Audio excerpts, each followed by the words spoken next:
Selamat pagi. Hari ini adalah Minggu 6 Juli tahun 2025, Minggu keempat sudah Pentakosta. Kita akan merenungkan firman Tuhan dari Kisah Para Rasul 21 ayat 37 sampai 40. Kisah Para Rasul pasal 21 ayat 37 sampai 40. Demikianlah firman Tuhan. Ketika Paulus hendak dibawa masuk ke markas, ia berkata kepada kepala pasukan itu, "Bolehkah aku mengatakan sesuatu kepadamu?"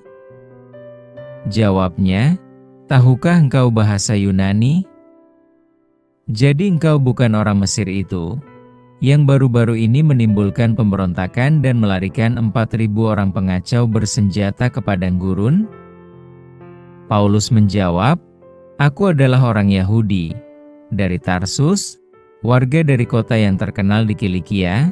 Aku minta supaya aku diperbolehkan berbicara kepada orang banyak itu." Sesudah Paulus diperbolehkan oleh kepala pasukan, pergilah ia berdiri di tangga dan memberi isyarat dengan tangannya kepada rakyat itu. Ketika suasana sudah tenang, mulailah ia berbicara kepada mereka dalam bahasa Ibrani. Katanya, Dengan tema, kok bisa sih? Banyak hal dalam kehidupan ini bisa membuat kita mengenyitkan dahi. Itu adalah tanda kebingungan yang biasanya dilanjutkan dengan kata-kata, kok bisa sih? Ketika kita membaca perikop ini, kita juga akan mengenyitkan dahi kita berkali-kali. Ada 3 hal yang dapat membuat kita kebingungan. Pertama, Rasul Paulus tetap berbicara dengan tenang, meski kepala batalion salah tangkap dan mengira bahwa dia adalah orang Mesir yang melakukan pemberontakan. Dia dengan tenang meminta izin untuk berbicara dan menjelaskan bahwa dia adalah orang Yahudi dari Tarsus, di ayat 37 sampai 39a. Kedua, Rasul Paulus tetap sabar. Setelah semua yang dia alami, baik pukulan maupun teriakan, seharusnya kemarahannya terpancing. Akan tetapi, dia dengan sabar meminta izin untuk berbicara kepada banyak orang di ayat 39b. Ini makin aneh jika kita tahu bahwa hak bicara adalah haknya sebagai warga negara. Ketiga, Rasul Paulus tetap setia memberitakan Injil.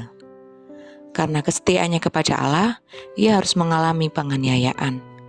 Namun setelah ia diizinkan untuk berbicara di ayat 40, Paulus menceritakan segala pekerjaan Tuhan yang telah dialaminya.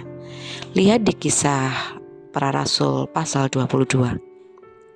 Ketiga hal tersebut cukup membingungkan, bukan?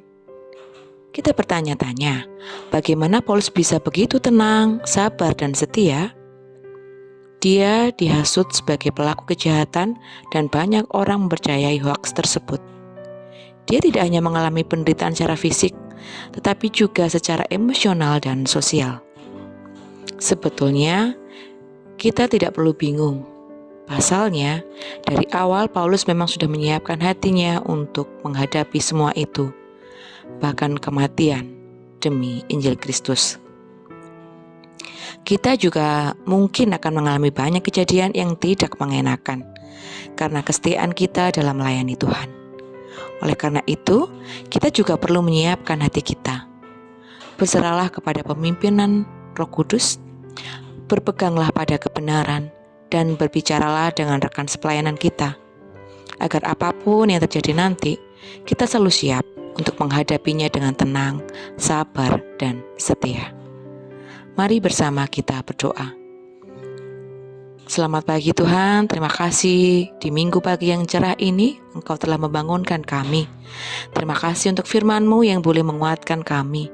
Mampukan kami ya Tuhan untuk menjadi anak-anak-Mu yang boleh tenang, sabar, dan setia.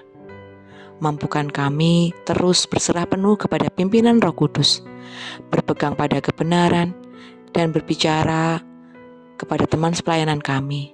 Mampukan kami ya Tuhan untuk menjadi pribadi-pribadi yang Engkau kehendaki. Di dalam nama Tuhan Yesus kami berdoa dan mengucap syukur. Haleluya, amin. Selamat pagi, selamat beraktivitas, selamat beribadah di hari Minggu ini. Tuhan Yesus memberkati.